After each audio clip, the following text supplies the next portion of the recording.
de temps, des gens viennent à nos bureaux, nous saisissent sur les situations en toute réalité qui sont décevantes par rapport à leurs relations qu'ils ont avec les institutions financières telles que les microfinances et les banques.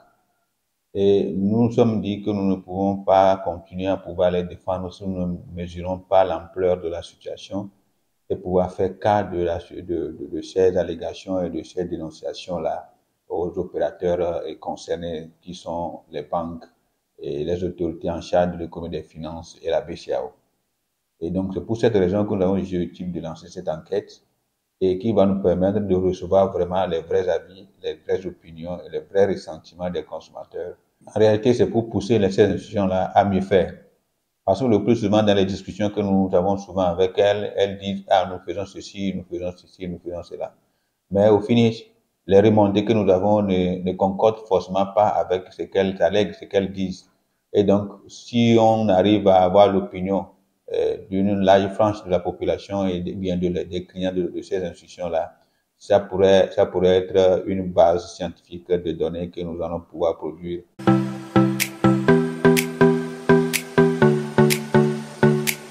D'abord, nous allons commencer par la satisfaction. Si les gens sont satisfaits des services qui les sont offerts. Ensuite, ils auront à répondre aux questions sur les conditions d'octroi de crédit. Et quelles sont les conditions de recouvrement, de remboursement? Est-ce qu'ils ont accès à l'information, et ainsi de suite. Et pour finir, sur les connaissances qu'ils ont de la BCEAO et de la mission de la BCEAO en matière de l'éducation consumériste financière.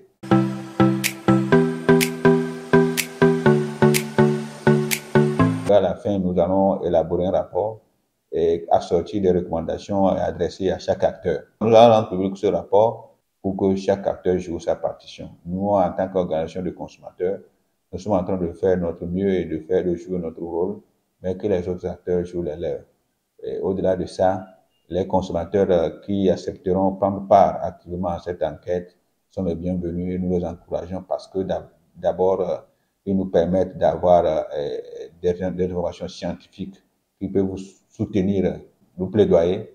Et ensuite, ils sont en train de décider d'être leurs propres défenseurs de leurs droits. Et c'est surtout l'étendue du territoire national. Ce n'est pas à Lomé seul non plus, et ce n'est pas dans une ville seule non plus. Et donc, c'est dans tout le Togo.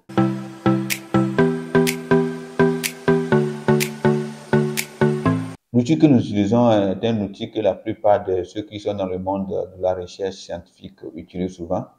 C'est Kobo que nous utilisons et qui permet de régénérer des réponses automatiques. Mais au niveau du consommateur, personne ne va remplir son nom et son prénom ni son contact. Même le mail n'est même pas demandé. Et donc, c'est en toute confidentialité. Des informations viennent dans notre base de données au siège de notre organisation. Et qu'à la fin de l'enquête, qui va durer du 1er au 28 février 2024, après la collecte, nous allons passer à extraire les données et à les traiter avec des logiciels bien appropriés avant de rédiger un rapport en bonne forme destiné à une publication. Et donc, je crois que les participants peuvent être rassurés de la confidentialité des données et être sûrs et rassurés également qu'ils sont en train de jouer un rôle important dans ce que nous sommes en train de faire.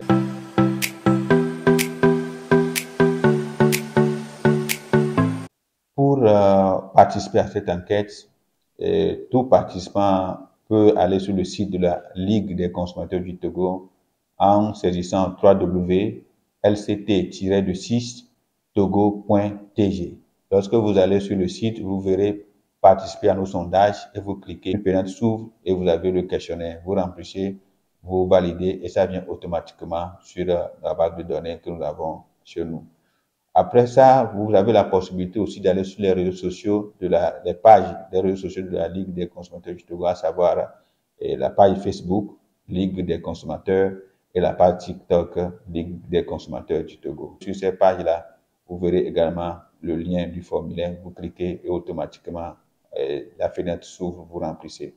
Au-delà de ça, vous nous saisir et demander, on va leur envoyer même les liens individuellement et dans leur inbox. Nous sommes disponibles et disposés à ce que ça se fasse.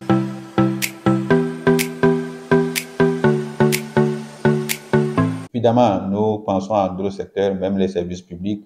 nous pensons énormément à d'autres secteurs. Je peux dire que nous avons, dans le cadre de nos activités, fait des programmations. L'année 2024, c'est l'année où on va faire beaucoup d'enquêtes. Et le secteur du transport aérien, le secteur des télécommunications, on en a déjà fait, qu'on a rendu, on est en train de le peaufiner pour le rendre public.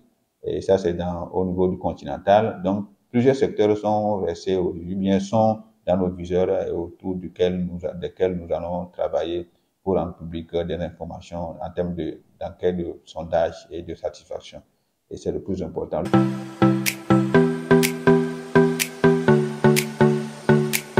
Je voudrais exhorter tous les consommateurs à prendre part activement, quel que soit leur rang politique. Il ne faut pas que les gens disent, mais on connaît déjà ce qui va se faire, ce qui va se dire. Mais s'ils ne prennent pas part à l'enquête, ça ne peut pas nous aider à avoir une opinion représentative. Et donc, qu'ils prennent part activement en remplissant ce formulaire.